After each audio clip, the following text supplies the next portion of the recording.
बताएं तो सरकार के सिस्टम को, सरकार की सोच को बदलने के एक प्रयास, एक कोशिश कर रहे हैं।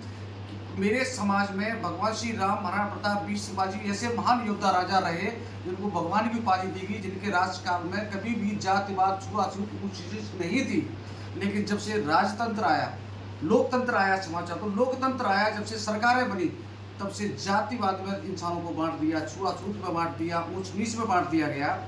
उसी चीज़ को लेते हुए जैसे सबसे पहले रिजर्वेशन जो लगाया, रिजर्वेशन से समाज बटा। चलिए उसके बाद में उसको और गहरा करते हुए, और खाई गहरा करते हुए ये यूजीसी जैसा। आपका नाम? सबसे पहले आप सभी को जय श्री राम, जय माता दी, जय भारत माता की जय। मैं डॉक्टर आरपी सिंह परमार, प्रचारक अंतर्राष्ट्रीय राजपूत समाज। आप आज इस आंदोलन में जुड़ने आए हैं, तो क्या मकसद है आपका, क्या लक्ष्य है? मकसद हमारा जो है वो तो है, लेकिन हम लोग सरकारों का जो मकसद देख रहे हैं वो बिल्कुल डिफरेंट है।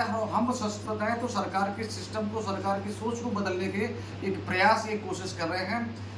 मेरे समाज में भगवान श्री राम, महाराणा प्रताप, वीर शिवाजी जैसे महान योद्धा राजा रहे, जिनको भगवान की उपाधि दी गई, जिनके राजकाल में कभी भी जातिवाद, छुआछूत कुछ चीजें नहीं थी। लेकिन जब से राजतंत्र आया, लोकतंत्र आया, क्षमा चाहता हूं, लोकतंत्र आया, जब से सरकारें बनी, तब से जातिवाद में इंसानों को बांट दिया, छुआछूत में बांट दिया, ऊंच नीच में बांट दिया गया।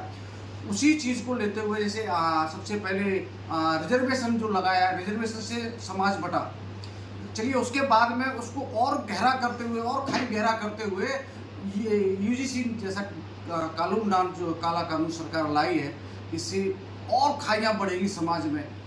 मैं सभी से निवेदन करूंगा कि इस यूजीसी जैसे काले कानून का हम सब लोग विरोध करें।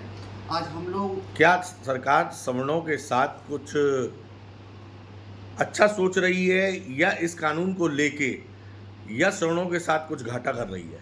मैं तो एक चीज कहूंगा सरकार से, स्वर्ण या लोअर की बिल्कुल ना सोचे। आम इंसान की तरह सभी को समानता के अधिकार से, अगर आपको किसी को रिजर्वेशन देना है तो जातिगत आधार पर क्यों दे रहे हो? आर्थिक आधार पर दीजिए, जरूरतमंद लोगों को दीजिए, शहीद के बच्चों को दीजिए, शिक्षा में, उसमें शिक्षा में आरक्षण दीजिए, शिक्षा में भी दीजिए। लेकिन जो प्रशासनिक जो तैयारियां होती हैं, जो जिनकी वजह से भारत चलता है, भारत की इकोनॉमी चलती है, ऐसे लोगों में, ऐसी चीज़ों में भी अगर आरक्षण सरकार कर रही है, इससे कहीं न कहीं नुकसान भारत सरकार का, भारत देश का है। सरकार यूजीसी, ईडब्ल्यूएस जैसे बिल लाती है, लेकिन सरकार खुद नीट की परीक्षा, ट्रिपल ई की परीक्षा और भी परीक्षाएं वो स्वयं खुद सही ढंग से नहीं करा पा रही। तो जिसमें सरकार का आप क्या महत्व समझ रहे हैं, क्या रोल है इसमें? सरकार की क्या अपनी मंशा है, क्या सोचा, लेकिन ये निस्संदेह कि इससे भारत बहुत पीछे जा रहा है।